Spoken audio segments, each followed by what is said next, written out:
Hello and welcome to study IQ. Study IQ में आप सभी लोगों का बहुत बहुत स्वागत है। और दोस्तों, जैसा कि आप सभी लोगों को मालूम है कि आपके लिए ये जो स्टेट पीएससीज के एग्ज़ाम्स होते हैं, जितने भी बच्चे जो प्रिपरेशन कर रहे हैं अपने राज्य विशेष में सिविल सर्विसेज की जो तैयारी करते हैं, उनके लिए स्टडी आईक्यू ने एक नया प्रोग्राम शुरू किया है। वो है स्टडी आईक्यू पीसीएस। और ये चैनल आप लोगों का लाइव हो चुका है। आप इसे आराम से जा करके, इसका जो डिटेल है वो डिस्क्रिप्शन बॉक्स में आपको मिल जाएगा, उसका लिंक, वहाँ से जा करके आप इसको सब्सक्राइब कर सकते हैं। और अपने दूसरे जो फ्रेंड्स हैं उनको भी आप सजेस्ट कर सकते हैं कि अगर आप प्रीलिम्स की तैयारी कर रहे हैं या फिर मेंस की तैयारी कर रहे हैं, स्टेट पीएससी में किसी प्रकार की प्रिपरेशन आपकी हो रही है, तो आपके लिए स्टडी आईक्यू की तरफ से स्टेट पीसीएस चैनल जो है वो शुरू किया गया है, जिसमें आपको तमाम प्रकार की सुविधाएं मिलेंगी। उसके ऊपर हम थोड़ी सी चर्चा करेंगे, फिर आज के इस प्रोग्राम के ऊपर डिस्कशन करेंगे, जिससे कि आपको पता चल सके कि आज ये किस टॉपिक के ऊपर हमारी चर्चा हो रही है और कंटिन्यूअसली इसमें हम लोग क्या क्या करने वाले हैं। सबसे पहले तो मैं आपको परिचय करा देता हूँ आज के इस इवेंट से या इस प्रोग्राम से। ये प्रोग्राम डेली बेसिस पे आपको दोपहर 2 बजे मिलेगा और इसमें स्टेट पीएससी में आने वाले जो ओवरऑल जनरल स्टडी होती है, देखिए राज्यों में जो जनरल स्टडी का पोर्शन आता है वो 2 तरीके से आता है। एक स्टेट ओरिएंटेड होता है और एक ओवरऑल ओरिएंटेड होता है, यानी कि national international point of view से देखा जाए तो। एग्जाम्पल के तौर पे अगर हम हिस्ट्री की बात करते हैं तो किसी राज्य में, सपोज बिहार की बात करते हैं, तो एक पोर्शन बिहार के इतिहास का आएगा और एक पूरे देश के जो इतिहास हैं या फिर राष्ट्रीय और अंतर्राष्ट्रीय जो इतिहास का पोर्शन होता है उसको हम लोग इंक्लूड करते हैं, यानी इंडियन हिस्ट्री और वर्ल्ड हिस्ट्री का जो पोर्शन है वो इंक्लूड करते हैं। इसी तरीके से दूसरे स्टेट्स में भी होता है, राजस्थान का एग्जाम्पल ले लें या एमपी का ले लें, यूपी का ले लें। तो ये सारे स्टेट्स हैं जिसमें इस तरीके का प्रिपरेशन रहता है, या जनरल स्टडीज़ के क्वेश्चन जो आते हैं वो इस प्रकार से फ्रेम किए जाते हैं। अब 2 तरीके से जो स्टडी हमारी है उसको भी हमने डिवाइड कर दिया है। जैसे अगर किसी स्टेट में, जैसे जीएस के लिए मैंने बताया कि स्टेट में एक पोर्शन जीएस का स्टेट से रिलेटेड होता है, राज्य से रिलेटेड होता है, और एक नेशनल और इंटरनेशनल पोर्शन होता है उसी जीएस के उसी सब्जेक्ट का। तो स्टेट ओरिएंटेड प्रोग्राम्स जो हैं वो अलग अलग टाइमिंग पे हैं, जिसका कि मैं अभी आपको यहाँ पर एक फ्लो चार्ट भी दिखा दूंगा, और जो नए स्टूडेंट्स जुड़े हैं वो उसका एक बार स्क्रीनशॉट ले लेंगे, जिससे उन्हें पता चल जाएगा कि किस टाइमिंग पे हमें कौन से इवेंट में पढ़ाई करनी है और उनको वो इवेंट छूटने ना पाए। साथ ही साथ कंबाइंडली अगर देखा जाए सारे के सारे स्टेट पीएससी में नेशन वाइड या फिर वर्ल्ड वाइड एक जैसा जो जीएस आता है, जो कॉमन जीएस का जो पोर्शन जिसको हम कह सकते हैं, वो कॉमन जीएस का पोर्शन रोज आपको दोपहर 2 बजे के इस प्रोग्राम में मिलेगा। दैट इज वाई हमने यहाँ पर इस प्रोग्राम को किया है all state PSC general studies. अब all state PSC general studies में भी आपको मालूम ही है कि उसमें डिफरेंट सब्जेक्ट्स होते हैं, जैसे history, geography, polity, economics, science और बहुत सारे दूसरे पोर्शन भी, जैसे आर्ट एंड कल्चर है, मैप का है, करंट अफेयर्स है, स्टैटिक जीके है। ऐसे तमाम सारे पोर्शंस इसमें इंक्लूड होते हैं। तो वो जो ऑल स्टेट जीएस का जो कॉमन जीएस का जो पोर्शन है वो हम इसमें कवर कराएंगे। अलग अलग डे वाइज आपका ये चलेगा। इससे आपकी प्रिपरेशन में एक अच्छी जो है मजबूती मिलेगी। तो आज फ्राइडे है और आज हम डिस्कशन करेंगे इंडियन पॉलिटी के ऊपर। और मैं थोड़ा सा साइड हो जाता हूं उन बच्चों के लिए जो इसका स्क्रीनशॉट लेना चाहते हैं। ये हमारा प्रॉपर शेड्यूल है, इसके ऊपर हम आपको थोड़ा सा बहुत ही छोटे शब्दों में बता देंगे, क्योंकि ये आप पहले भी देखे होंगे या देख रहे होंगे, कॉमनली आपको ये सारी चीज़ें दिख रही होंगी। आप सुबह 8 बजे से प्रोग्राम शुरू हो जाएंगे। जनरल साइंस का ही रहेगा, ये कॉमन रहेगा सभी स्टेट पीएससीज के लिए। 9 AM पे आप देखेंगे 10,000 MCQ बुक बेस्ड रहेगा। डिफरेंट जो ऑथर्स हैं उनकी बुक्स के रेफरेंसेस को लेते हुए उनसे बनने वाले जो क्वेश्चंस हैं वो यहाँ पे सॉल्व कराए जाएंगे। 10 बजे सुबह जो है यूपी पीसीएस के लिए इवेंट है, और करेंटली ये जो इवेंट चल रहा है ये आगामी जो 2022 की जो आपकी यूपी पीसीएस प्रीलिम्स का जो पीटी का जो एग्जाम होना है उसको ध्यान में रखते हुए इसके लिए लक्ष्य प्रोग्राम लेकर के आया गया है। तो आप इस लक्ष्य इवेंट में तब तक के लिए जुड़ेंगे क्योंकि इसमें 1 साल का करंट अफेयर्स पूरा कवर किया जाएगा, ऐसा प्रयास है पूरा हमारा। 12 बजे अगर देखा जाए तो आरपीएससी, आरएएस और आरटीएस के जो एग्जाम्स होते हैं उसमें स्टेट ओरिएंटेड जो जनरल स्टडीज़ होती हैं उसको कवर किया जाएगा मंडे से सैटरडे तक। 12 PM पे हम ऑल स्टेट पीएससी को कवर कर रहे हैं, माफ़ कीजिएगा 2 PM पे हम ऑल स्टेट पीएससी को कवर कर रहे हैं, जो कि ये सेशन है आपका। इसके अलावा 4 बजे अगर हम देखेंगे तो एमपी पीएससी जनरल स्टडीज़ का पोर्शन रहेगा, जैसे ऊपर राजस्थान और यूपी के बारे में हमने देखा है। इसके अलावा एमपी में भी करेंटली अगर आप देखोगे 2021 के लिए प्रीलिम्स होने वाला है 2022 में, तो इस 2022 के प्रीलिम्स को ध्यान में रखते हुए इसकी भी आपकी लक्ष्य सीरीज, लक्ष्य पीटी सीरीज जो है वो आपकी चल रही है, जिसको कि आप कंटिन्यू कर रहे हैं, वो भी यहाँ पर आपको दिख रही है। इसके बाद हम लोग जनरल स्टडीज़ कवर करेंगे। 5 बजे आपको करंट अफेयर्स का सेशन मिलेगा और 8 बजे बिहार पीएससी पर इसी प्रकार के प्रोग्राम आपको देखने को मिलेंगे। तो चलिए, ये तो इन्फॉर्मेशन हमने आपको दी और आज का जो इवेंट है उसका इन्फॉर्मेशन भी आपको अच्छी तरीके से समझ में आ गई होगी। वंस अगेन हम आपको क्लियर कर दें कि स्टेट पीएससी है, इसमें कॉमन जनरल स्टडीज़ के पोर्शन को हम लोग कवर करने जा रहे हैं और आज हम डिस्कशन करेंगे इंडियन पॉलिटी के ऊपर। पढ़ने का सबसे अच्छा तरीका क्या होता है? जब आप मार्केट में जाते हैं किसी बुक को परचेज करने के लिए, तो आप उस बुक को थोड़ा सा खोल करके देखते हैं कि क्या इसमें मेरे काम की चीज़ है या नहीं। अब वो आपके काम की चीज़ है या नहीं है, ये कैसे पता चलता है आपको? किसी बुक के कवर पेज से तो नहीं पता चलेगा कि ये मेरे काम की बुक है या नहीं है। हालांकि थोड़ा सा आइडिया ज़रूर लग जाता है कि ये वो बुक जो आप देख रहे हैं वो आपके काम की है या नहीं है, लेकिन ठीक तरीके से उसका अंदाज़ा 2-3 जगहों से लगाया जाता है। उसमें एक इम्पॉर्टेंट पेज जुड़ा होता है जिसे आप इंडेक्स पेज कहते हैं, और उस इंडेक्स पेज में आप ये देखना चाहते हैं कि जिन चैप्टर्स या जिन अध्यायों को कवर किया गया है क्या वो इस बुक में मौजूद हैं या नहीं। सिंपली हम लोग को भी यहाँ पर बहुत ही, देखिए, प्रिपरेशन की स्ट्रेटजी जो है ना, वो इस तरीके की नहीं होनी चाहिए कि हम उसे हथेली पे सरसों की तरह उगाना शुरू कर दें कि सर अभी ये चैनल शुरू हुआ और बस कल तक सारी चीज़ें पूरी हो जाएं। आपको भी मालूम है कि अधिकारी बनने के लिए सबसे पहला जो आपका आयाम है वो धैर्य का ही है। धीरे धीरे परंतु निरंतरता से किया गया जो प्रयास है वो निश्चित रूप से आपको सफलता की ओर ले जाता है। इसी चीज़ को ध्यान में रखते हुए ऑल स्टेट जनरल स्टडी में हम यहाँ पर आपको पॉलिटी सब्जेक्ट जो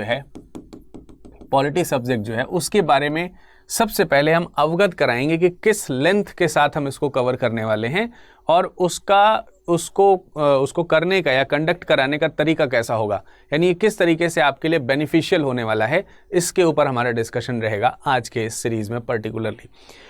और उसमें आप देख ही रहे हैं कि जब हम इंडियन पॉलिटी को कवर कर रहे हैं, ये हमारे भारत के संविधान का कह सकते हैं कवर पेज है। इसके अलावा भारतीय संविधान के बारे में आप सब लोग जानते हैं कि ये दुनिया का सबसे बड़ा, सबसे लंबा और लिखित संविधान है। ऑलमोस्ट क्या 395 आर्टिकल्स हैं इसमें, 395 अनुच्छेद हैं, जिसको कि 22 भागों में बांटा गया है और कुछ स्पेशल प्रोविजंस जो है वो हमको दिए गए हैं अनुसूचियों में, यानी कि शेड्यूल्स में। इनकी वर्तमान में संख्या आपको मालूम है कि ये वर्तमान संख्या है, तो पहले की संख्या है 8, लेकिन वर्तमान में इनकी संख्या कितनी हो चुकी है? 12 हो चुकी है। तो 8 जब हमारा संविधान का जन्म हुआ, तो ये तीनों के तीनों जो पॉइंट्स लिखे हुए हैं ये मूल संविधान के हिस्से के पॉइंट ऑफ व्यू से देखे जा सकते हैं। हालांकि वर्तमान संविधान में अनुसूचियों की संख्या 8 से बढ़कर के 12 हो गई है, बाकी दोनों भाग हमारे उसी तरह ही हैं। तो ये जो पूरा का पूरा पोर्शन है इसको हमें कवर करना है इस तरह से कि राज्य में पूछे जाने वाले जो प्रश्न हैं इस पर्टिकुलर सेशन से या फिर इस पर्टिकुलर टॉपिक से, वो कोशिश ये हो कि छूटने ही ना पाए, आपसे बिल्कुल भी मिस ना होने पाए। तो इसके बारे में हमको ये जानना होगा कि अंततः हमको ये तो पता चले कि किस स्टेट में, जिस राज्य की हम प्रिपरेशन कर रहे हैं उसमें स्टेट का इस सब्जेक्ट का वेटेज कितना है। अर्थात अमूमन हमको ये अंदाज़ा लगाना होता है कि इसकी प्रिपरेशन तो हम कर लेंगे, लेकिन ये तो पता चले कि एग्ज़ाम पॉइंट ऑफ व्यू से ये जो टॉपिक है ये कितना इम्पॉर्टेंट है। अब इसके लिए अलग अलग स्टेट का हमको रेफरेंस लेना पड़ता है, अलग अलग राज्यों का और अलग अलग वर्षों का मैंने यहाँ पर आपके सामने वेटेज रखा है। थोड़े बहुत डाटा इधर उधर हो सकते हैं, पर बिल्कुल कह सकते हैं कि ऑलमोस्ट आपके प्रिपरेशन के लिए अत्यधिक शुद्धतम जो आंकड़े हैं वो हमने रखने का प्रयास किया है। जैसे सबसे पहले हम बात करते हैं उत्तर प्रदेश पीसीएस की, और आपको मालूम है कि इसका एग्ज़ाम आगे 12 जून को होने वाला है। 12 जून को 2022 का पीटी होने वाला है।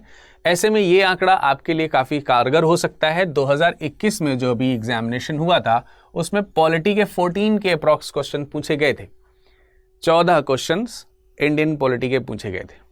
ठीक है, तो आप यहाँ से इंडियन पॉलिटी एंड गवर्नेंस का जो चैप्टर है उनमें में से आप 14 क्वेश्चन का यहाँ पर वेटेज देखते हैं।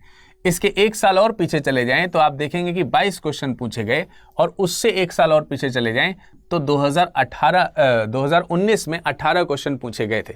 तो हमको ये समझ में आ रहा है कि यूपीपीएससी में लगभग 15 से लेकर के 25 तक क्वेश्चंस जो हैं इंडियन पॉलिटी के पूछे जा सकते हैं, 15 से 25 क्वेश्चंस आते हैं। अब आप ये सोचिए कि 150 क्वेश्चन में 150 क्वेश्चंस में से 15 to 25 क्वेश्चन जो हैं वो आपका सीधा सीधा एक सब्जेक्ट से आ रहा है और वो है इंडियन पॉलिटी यानी कि भारतीय संविधान। तो ये आपके लिए बहुत ही इंपॉर्टेंट हो जाता है, आप इसे स्किप नहीं कर सकते हैं, डिटेल में डीपली पढ़ना भी ज़रूरी है। और एक चीज़ और ध्यान रखिए कि यूपीपीसीएस ने वर्तमान समय में अगर देखा जाए तो बहुत तेज़ी से यूपीएससी को फॉलो करना शुरू कर दिया है। तो यूपीएससी की तरह ही यूपीपीएससी जो है वो अब कदम बढ़ाने लगा है, इसलिए जो नॉलेज डेप्थ है वो आपको यूपीएससी के कंसर्न में थोड़ी सी करनी ही पड़ेगी, पर स्टेट ओरिएंटेड रखना है। अभी मैं आपको दिखा दूंगा कि कैसे क्वेश्चन भी पूछे गए हैं, वो भी मैं आपको दिखाऊंगा कि कैसे क्वेश्चंस पूछे गए हैं। एक दो जो पीएससीज हैं स्टेट्स की, उनके ऊपर चर्चा हम करेंगे। और बिहार की बात करते हैं तो वैसे तो अगर देखा जाए तो बिहार में पीएससी जो है, पब्लिक सर्विस कमीशन जो है, इसका एग्जामिनेशन का गैप बहुत ज़्यादा रहता है, लेकिन पिछले कुछ साल से थोड़ी सी नियमित हुई है ये, ठीक है। उसके पहले तो काफ़ी ज़्यादा अनियमित रहती थी। तो उस रेफरेंस में अगर हम देखें तो 67th जो पीएससी का एग्ज़ाम हुआ है, यानी 2022 में अभी हाल ही में इसी महीने में ही जो एग्ज़ाम हुआ था, हालांकि वो कैंसिल हो गया, उसको लीक हो गया था पेपर, इसलिए कैंसिल हो गया। बट जो पेपर कंडक्ट कराया गया था उसमें अगर देखा जाए तो 8 क्वेश्चन इंडियन पॉलिटी के आए थे, 8 क्वेश्चंस। इसी तरीके से 66 यानी कि इससे पहले वाली पीएससी की बात करते हैं तो 2020 में हुआ था, 1 साल का गैप आपको यहाँ पर मिल रहा है। और इसमें जो है 6 क्वेश्चन पूछे गए थे 150 में से। और 65वें अगर हम बीपीएससी की बात करते हैं 2019 में जो हुआ था उसमें भी 8 क्वेश्चन पूछे गए थे। तो यहाँ से अगर हम डेटा निकाल दें तो हमको एक मोटे तौर पर एक राउंड ऑफ करते हुए अगर हमें ये डेटा क्लियर करना है तो हमें ये समझ में आता है कि करीब 10 क्वेश्चन जो हैं, 10 क्वेश्चन, अप्रॉक्स 10 क्वेश्चन जो हैं वो हमको यहाँ पर देखने को मिल सकते हैं किसी साल में, अगर आप बीपीएससी के एग्जाम में पार्टिसिपेट कर रहे हैं तो। दूसरा आंकड़ा जो है वो हमारा आरपीएससी आरएएस का है, ठीक है। पिछले कुछ सालों में ये भी नियमित हुई है, लेकिन इसका भी गैप बहुत ज़्यादा रहा है। आप देख सकते हैं 2018 में 18 क्वेश्चन पूछे गए थे, 18 क्वेश्चन पूछे गए थे इंडियन पॉलिटी के। 2016 में इसके पहले एग्जाम हुआ था, 2018 से पहले, तो उसमें 19 क्वेश्चन पूछे गए थे। और उससे पहले काफ़ी लंबा गैप हुआ था एग्जाम का, 23 क्वेश्चंस यहाँ पर पूछे गए थे। तो आप देख सकते हैं 18 से लेकर के 23 तक, यानी लगभग यूपी की तरह ही आप देख सकते हैं राजस्थान में भी एग्जाम का वेटेज है। अब आप सोच रहे होंगे कि सर हमें तो यूपी का ही पेपर देना है, राजस्थान से हमारा क्या है। आप स्टेट पीएससी की तैयारी करते हैं तो आप में से कई स्टूडेंट्स ऐसे होते हैं जो एक से अधिक स्टेट्स के लिए फॉर्म फिल करते हैं और वहाँ पर भी अपना कह सकते हैं कि अधिकारी बनने का जो सपना है उसको पूरा करने के लिए आप एग्जामिनेशन अटेम्प्ट करते हैं। तो आपको पता होना चाहिए कि दूसरे स्टेट से, सपोज आप यूपी से बिलोंग करते हैं, आपने राजस्थान का आरएएस का पेपर भरा या बीपीएससी के, एमपीपीएससी का, तो आपको उसके बारे में भी मालूम होना चाहिए। उस पॉइंट ऑफ व्यू से बहुत इंपॉर्टेंट है। देन 2020 की बात, एमपीपीएससी की बात करते हैं। 2020 में रिसेंटली 2020 की अगर हम बात करें तो 17 क्वेश्चन यहाँ पर हुए थे इंडियन पॉलिटी से। हालांकि एमपीपीएससी का एग्जाम अभी आपका कंडक्ट होना है, एमपीपीएससी 2021 का एग्जाम कंडक्ट होना है, जो कि 2022 में ही हो रहा है। आपको मालूम है अगले महीने में, इसी महीने में ही है, ठीक है। तो 2022 का ये एग्जाम होना है यहाँ पर, राइट। तो इसीलिए डेटा जो है वो 2020 से है। 2021 वाला एग्जाम अभी जब होगा तो उसको 2021 के अकॉर्डिंग हम लोग काउंट करेंगे। बहरहाल यहाँ पर 17 क्वेश्चन है। 2019 की अगर हम बात करें तो इसमें 13 क्वेश्चन पूछे गए हैं और 2018 की अगर हम बात करते हैं तो इसमें 18 क्वेश्चन पूछे गए, यानी कि इसमें भी अगर हम थोड़ा सा ध्यान दें तो ऑन एन एवरेज आरपीएससी और यूपीएससी जैसा ही हाल यहाँ पर हमको देखने को मिलता है। एमपीपीएससी में भी थोड़ा सा वेटेज बिहार में जरूर कम है, इसका मतलब ये नहीं कि हम उस पर ध्यान नहीं देंगे। ऑलमोस्ट 10 क्वेश्चन एक अच्छा हेल्दी वेटेज होता है 150 क्वेश्चंस के पेपर में अगर देखते हैं तो अब आपको ये समझ में आ गया होगा कि किस एग्जाम में किस तरीके का पोर्शन है इंडियन पॉलिटी का, भारतीय संविधान का। ये वेटेजेस बहुत इंपॉर्टेंट है, इसको आप ध्यान कर लीजिएगा, इसको याद रखिएगा। इसी के अनुसार आगामी जो परीक्षाएं हैं 2022 में या 2023 में जो होने वाली हैं उनके ऊपर आप लोग फोकस रखिएगा और हम भी इसी हिसाब से आपको बताने का प्रयास करेंगे। अब मैं आपको ये बता देना चाहता हूं कि जो हमारा प्रोग्राम है इसमें हम इंडियन पॉलिटी को एकदम शुरू से लेकर के एकदम अंत तक सारी चीज़ें को शामिल करते हुए ही समाप्त करने का प्रयास करेंगे या आगे बढ़ने का प्रयास करेंगे कि किसी भी एग्ज़ाम में इस तरीके की चीज़ें जो है आपकी छूटे ना, सारी चीज़ें लाइन अप रहें। इसलिए बिल्कुल शुरू से ही हम लोग पढ़ेंगे, एकदम शुरुआत से इंडियन पॉलिटी का स्टडी यहाँ पे होना शुरू होगा। जैसे कि हम लोगों को मालूम ही है कि इंडियन पॉलिटी में वैसे तो अगर देखा जाए तो संविधान में भाग 1 से इंडियन पॉलिटी की किताब शुरू होती है, लेकिन उसके पहले क्या होता है, ये पॉलिटी की किताब हमको, जो भारतीय संविधान जिसे हम अपना कह सकते हैं कि हमारे भारत के तौर पर अगर देखा जाए तो हमारे लिए बहुत ही पवित्र है। सो सिमिलरली अगर हम ये देखते हैं कि ये जो बुक है, कॉन्स्टिट्यूशन की जो बुक है, ये हमारे पास तक पहुंची कैसी है, इसने भी एक लंबा सा सफ़र तय किया है। आपको मालूम है कि ब्रिटिश राज जब शुरू हुआ उसके बाद हमने धीरे धीरे, जब नेशनलिटी लोगों के अंदर डेवलप हुई, उसके बाद जब वो आज़ादी की ओर बढ़े और जब आज़ाद हो गए, ये वो सारे फेजेस हैं जिसमें हमें जगह जगह पर या समय समय पर ये फील हुआ है कि जो रूल रेगुलेशंस हैं जो इन ब्रिटिशर्स के द्वारा हमारे ऊपर थोपे गए, उसमें उसको जो है भारतीय तौर तरीके के अनुसार होना चाहिए था। और जब हमारा भारतीय संविधान बना तो भले ही ब्रिटिश रूल्स को हम लोगों ने कंटिन्यू किया हो, लेकिन उसे भारतीय तौर तरीके में शामिल करने का प्रयास किया है। तो अगर हम यहाँ पर बात करते हैं विषय सूची की, तो भारत के संविधान के अंदर एंटर करने से पहले हमें यह अच्छी तरीके से मालूम होना चाहिए कि जो भारत का संविधान है, भारत का जो संविधान है उसका संवैधानिक विकास किस प्रकार का है। भारत के संविधान का जो संवैधानिक विकास है, संवैधानिक जो विकास है, उसके बारे में तो हमको पढ़ना ही होगा। और आपको मालूम है कि ये कॉन्स्टिट्यूशनल डेवलपमेंट तब से शुरू होगा जब ये ब्रिटिशर्स हमारे यहाँ आएंगे और उनके द्वारा किसी प्रकार के रूल रेगुलेशंस का इम्प्लीमेंटेशन हमारे यहाँ होना शुरू होगा। तो ब्रिटिशर्स को आप लोगों ने हिस्ट्री में 2 तरीके से सुना पढ़ा होगा, जिसमें एक पोर्शन जो होता है वो आपका ब्रिटिश ईस्ट इंडिया कंपनी का रूल दिखाता है, और दूसरा पोर्शन जो है वो आपको ब्रिटिश राज का जो रूल है, यानी ब्रिटिश क्राउन का जो रूल है, वो रिप्रेजेंट करता हुआ दिखाई देता है। इसी तरीके से इंडियन कॉन्स्टिट्यूशन में कॉन्स्टिट्यूशनल का डेवलपमेंट का जो फेज़ है वो भी 2 तरीके से इन्हीं पार्ट्स में डिवाइड हो जाता है। और उसके 2 पार्ट्स कौन कौन से आ जाते हैं, एक तो ईस्ट इंडिया कंपनी के अधीन संवैधानिक विकास यानी constitutional development under British east India company, और दूसरा फेज जो हमको देखने को मिलता है वो है ब्रिटिश क्राउन। वो कौन सा है, ब्रिटिश क्राउन, राइट। इसमें हम लोग बोल सकते हैं 2 तरीके हैं हमारे ये फेजेस के, डेवलपमेंट फेज के। तो सबसे पहले तो हम लोग इसी चीज को कवर करेंगे, ठीक है। यानी कि शुरुआत में हमको यही ध्यान देना है कि संवैधानिक विकास जो है वो हुआ है, उसके फेजेस को हम लोग कवर करने का प्रयास करेंगे। और फिर इसके बाद जब हम आगे बढ़ेंगे, कॉन्स्टिट्यूशनल डेवलपमेंट के फेज के और आगे बढ़ेंगे, तो हमको ये पता चलेगा कि भारत में संविधान का निर्माण किस तरीके से हुआ। तो अगला फेज हमको मिलेगा संविधान का निर्माण, राइट। ये सब मैं जो आपको बता रहा हूं, ये सारे, जैसे एक पॉइंट ये है, पॉइंट नंबर 1, ये पॉइंट नंबर 2 कर लीजिए इसको।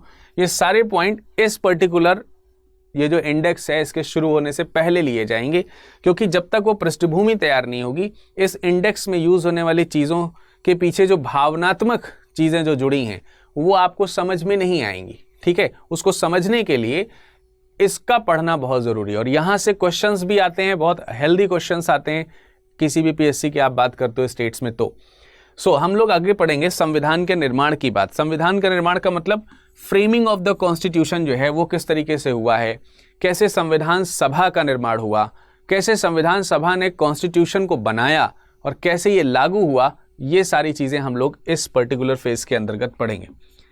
इसके बाद अगर हम समझने का प्रयास करें तो हम यहाँ पर सोर्सेज ऑफ इंडियन कॉन्स्टिट्यूशन जो हैं, जिसे आप भारतीय संविधान का स्रोत कहते हैं, भारतीय संविधान का स्रोत, सोर्सेज ऑफ इंडियन कॉन्स्टिट्यूशन, ये हमारा एक और फेज रहेगा, 3rd पोर्शन रहेगा, जिसके ऊपर हम लोग क्वेश्चन आंसर्स भी करेंगे और समझेंगे भी। अभी मैं आपको बताऊंगा कि ये पूरा का पूरा पढ़ाई हमारा किस पैटर्न पे रहेगा, क्या इसमें थ्योरी रहेगी, क्या इसमें एमसीक्यूज रहेंगे, या सिर्फ एमसीक्यू रहेंगे, या सिर्फ थ्योरी रहेगी, ये कंक्लूजन भी मैं आपको बताऊंगा। तो आपका अगला जो चैप्टर हो जाएगा उसमें हम लोग कुछ चीज़ें कवर कर रहे होंगे, जैसे भारतीय संविधान के स्रोत के बारे में डिस्कशन कर रहे होंगे, क्योंकि हमारा जब कॉन्स्टिट्यूशन डेवलप हुआ तो हमने बहुत सारी चीज़ें दुनिया के अच्छे कॉन्स्टिट्यूशन जो हैं और दुनिया के अच्छे कॉन्स्टिट्यूशन में लिखी गई जो अच्छी बातें हैं जो भारतीय परिप्रेक्ष्य में शामिल की जा सकती थी, उनको हमने शामिल करने का प्रयास किया है यहाँ पर। इसके अलावा अगर हम देखें तो अब हम एंट्री करेंगे इस इंडियन कॉन्स्टिट्यूशन के इंडेक्स की ओर, ठीक है। इंडियन कॉन्स्टिट्यूशन के इंडेक्स की ओर हम लोग एंट्री करेंगे। और इस एंट्री में एक तो हमारा, जैसे कि हमने आपको बताया कि कॉन्स्टिट्यूशन जो है वो डिवाइड है पार्ट, शेड्यूल्स एंड आर्टिकल्स में, ठीक है। तो किसी हर एक पार्ट में अलग अलग आर्टिकल्स हैं, यानी कि पार्ट का रिलेशन तो आर्टिकल से है, लेकिन शेड्यूल्स जो हैं वो थोड़ा अलग से हैं, शेड्यूल्स जो हैं वो थोड़ा अलग से हैं, ठीक है। तो इनको हम लोग पहले ही पढ़ करके समाप्त करने का प्रयास करेंगे। हालांकि आप कई बार देखते हैं बुक्स में जब लिस्टिंग करी जाती है तो लिस्टिंग के समय शेड्यूल्स का जो नंबर है वो थोड़ा बाद में आता है, लेकिन मैं आपको यहाँ पर बता दे रहा हूँ, भले ही इस लिस्ट में शेड्यूल का नंबर बाद में आ रहा हो, लेकिन हम इसको आगे शुरुआत में पढ़ लेंगे। उसका रीज़न ये है, शेड्यूल्स पढ़ेंगे, शेड्यूल मतलब होता है अनुसूचियाँ, अनुसूचियाँ, अनुसूचियाँ हम लोग इसलिए पढ़ लेंगे क्योंकि तमाम सारे जो आर्टिकल्स हैं वो इनसे होकर के गुजरने वाले होंगे, इसलिए हमें पहले से ही अगर अनुसूचियों के बारे में थोड़ी सी जानकारी हो जाएगी तो हम उसको समझने का ठीक तरीके से प्रयास करेंगे। इसके बाद अगर हम देखें तब हम एंट्री करेंगे इस इंडियन कॉन्स्टिट्यूशन के अंदर, ठीक है, जिसमें आपको 1 बाय 1 पार्ट वाइज जो डिटेलिंग है और जो डिस्कशंस हैं उससे रिलेटेड, जो आपके एग्जाम पॉइंट ऑफ व्यू से पीएससी के रिगार्डिंग इंपॉर्टेंट हैं, उनको हम टच करते हुए आगे बढ़ेंगे, ठीक है। अब एक एग्जाम्पल के तौर पर, हालांकि मैं आपको जितना भी एक्सप्लेनेटरी वे हो सकता है वो मैं बताने का प्रयास करूंगा, पर कोई ज़रूरी नहीं है कि किसी पार्ट के सारे आर्टिकल्स डिस्कस किए जाए। मैंने आपको फिर से बताया कि जो पीएससी के एग्ज़ाम के लिए ज़रूरी हैं उनके ऊपर फोकस रखते हुए हम इनकी डिटेल हिस्ट्री या डिटेल्ड जो हमारा है वो एक्सप्लेनेशन हम प्रोवाइड कराने का प्रयास करेंगे। तो सबसे पहले हम भाग 1 की बात करते हैं। भाग 1 में संघ और उसके राज्य क्षेत्र हैं। आपको मालूम है यूनियन एंड टेरिटरीज की बात यहाँ पर पार्ट 1 में करी गई है। इसी तरीके से पार्ट 2 है, पार्ट 3 है, part 4, part 4A part 4A fundamental rights, fundamental duties के ऊपर है, यानी मौलिक कर्तव्य के ऊपर है, ठीक है। तो ये भी आपको समझ में आ गया होगा कि ये मौलिक कर्तव्य के ऊपर। तो आपके ये 5 जो भाग आपको यहाँ पर देखने को मिल रहे हैं, हालांकि आपको नाम भले ही 4 दिख रहा है लेकिन 5 हो गए, 1 2 3 4 5 ऐसे करते हुए। इसके बाद हम लोग पार्ट 5 के ऊपर करेंगे और पार्ट 5 के अंदर बहुत सारे चैप्टर्स हैं, ठीक है। जो बड़े बड़े पार्ट्स हैं उनमें कई सारे चैप्टर्स के भी डिवीजन दिए गए हैं। जैसे कि एग्जाम्पल के तौर पर देखिए, भाग 5 की अगर हम बात करते हैं तो भाग 5 जो है वो भले ही शुरुआत हो जाती है कार्यपालिका से, और कार्यपालिका में भी कहां से शुरुआत होती है आप देखते हैं, राष्ट्रपति से इसकी शुरुआत होती है। राष्ट्रपति आर्टिकल नंबर 52 से इसका शुरुआत हो रहा है। तो यहां पे आप देख ही रहे हैं कि इसको पहले तो हम लोगों ने डिवाइड किया है चैप्टर नंबर 1 में, फिर चैप्टर नंबर 2 में, फिर चैप्टर नंबर 3 में, चैप्टर 4 5, इस तरीके से अलग अलग इसी पर्टिकुलर पार्ट के ये डिवीजन है। मतलब ये आपका एक पार्ट है और इसी पार्ट के ये सारे डिवीजन्स हैं जिनको हम लोग इंपॉर्टेंटली कवर करेंगे।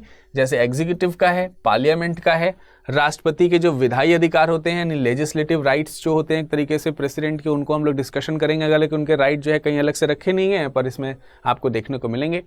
संघ न्यायपालिका के बारे में डिस्कशन होगा और भारत के नियंत्रक महालेखा परीक्षक, ठीक है, उनके ऊपर डिस्कशन रहेगा। ये सब से कहीं ना कहीं क्वेश्चन हर पीएससी में पूछे ही जाते हैं, इनका ब्रीफ डिस्कशन होगा। फिर उसके बाद आगे इसी तरीके से देखें, अगला भाग हमारा आएगा भाग 6 है जो वो राज्य के लिए है। राज्य में भी कई सारे अध्याय हैं। अध्याय का मतलब वही आ गया आपका चैप्टर्स हैं। जैसे आप पार्ट 6 देख रहे हैं और पार्ट 6 में चैप्टर 1 2 3 4 ऐसे करके चैप्टर्स दिए हुए हैं। तो ये चैप्टर्स हमको यहाँ पर भी डिवीजन में देखने को मिलेंगे। 6 अध्याय हमको यहाँ पर देखने को मिल रहे हैं जो किसके अंतर है, भाग 6 के अंतर्गत, ठीक है। इसके अलावा ये भाग 7 यहाँ पर और भाग 8, ठीक। भाग 8 में संघ राज्य क्षेत्र। भाग 9 की अगर हम बात करते हैं तो पंचायत है, ठीक है। उसके बाद नगर पालिकाएं हैं और फिर अनुसूचित जनजाति क्षेत्र। तो जितने भी इंपॉर्टेंट पार्ट्स हैं, आपको मैंने बताया 22 भाग हैं, तो 22 भागों के जो महत्वपूर्ण पोर्शन है उनको हम लोग टच करेंगे। सिंपल सी बात है, इस बात को हमें ध्यान रखना ही रखना है। फिर हम भाग 11 में पहुंचेंगे। भाग 11 को भी आप देख सकते हैं 2 चैप्टर्स में यहाँ पर डिवाइड किया गया है, जिसमें केंद्र और राज्य के संबंध की बात करी गई है। ये कुछ स्टेट्स के लिए, जैसे यूपी स्टेट्स के लिए, यूपी के लिए आरपीएससी में अगर देखा जाए तो ये बहुत ही इंपॉर्टेंट है, यहाँ से क्वेश्चंस जरूर आते हैं।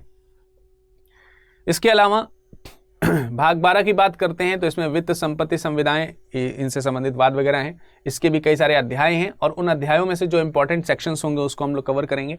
फिर हम भाग 13 की बात करेंगे। इसमें भारत राज्य क्षेत्र के अंदर जो व्यापार, वाणिज्य और समागम की बात करी जाती है, हालांकि इनसे भी कुछ क्वेश्चंस कभी कभार बनते हैं और ये क्वेश्चंस जो होते हैं ये काफ़ी बार कथन और कारण के अनुसार पूछे जाते हैं। अभी मैं आपको एग्जाम्पल बेस के दिखा दूंगा। इसके अलावा आप इसमें देखोगे, इसमें तमाम प्रकार की सर्विसेज और लोक सेवा आयोग के बारे में भी यहाँ पर डिस्कशन किया जाएगा, तो ये चैप्टर्स भी हम लोग कवर करेंगे ही करेंगे।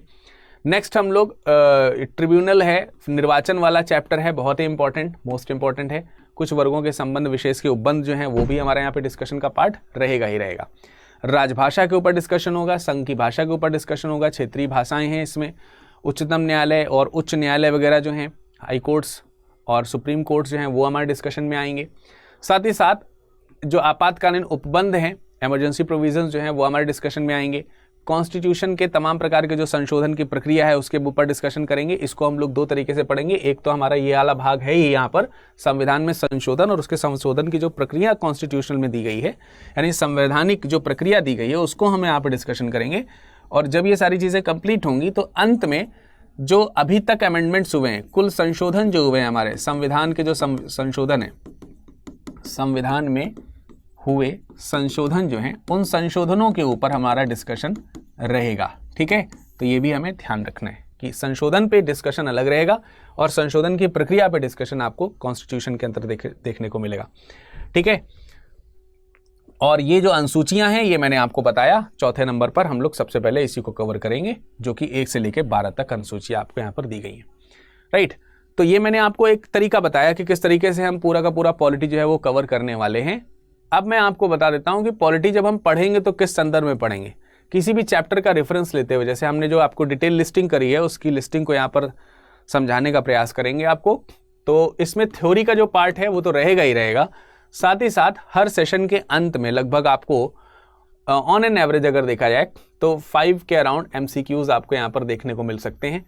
वो जो हमने आपको पढ़ाया है उससे रिलेटेड कैसे एग्जाम में क्वेश्चन बन सकते हैं, जिससे कि न सिर्फ आप पढ़ना सीख सकें बल्कि ये भी सीख सकें कि कैसे इसके क्वेश्चंस को फ्रेम किया जाता है और हम उन क्वेश्चंस को कैसे शॉर्ट आउट कर सकते हैं और कैसे समझ सकते हैं। तो ये हमारा एक तरीका रहेगा।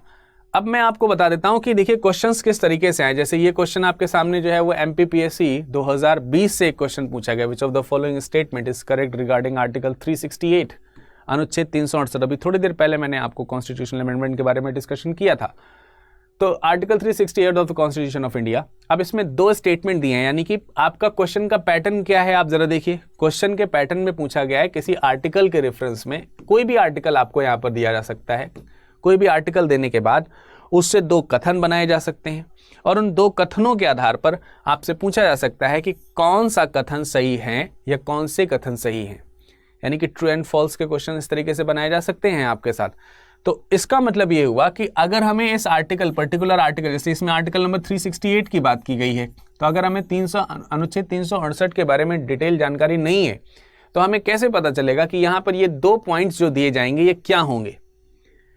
ये कोई वन लाइनर क्वेश्चंस नहीं होंगे, हालांकि UPPSC में कभी कभार वन लाइनर क्वेश्चंस भी आ जाते हैं कि आर्टिकल 368 रिलेटेड टू, और 4 ऑप्शंस दे दिए जाते हैं।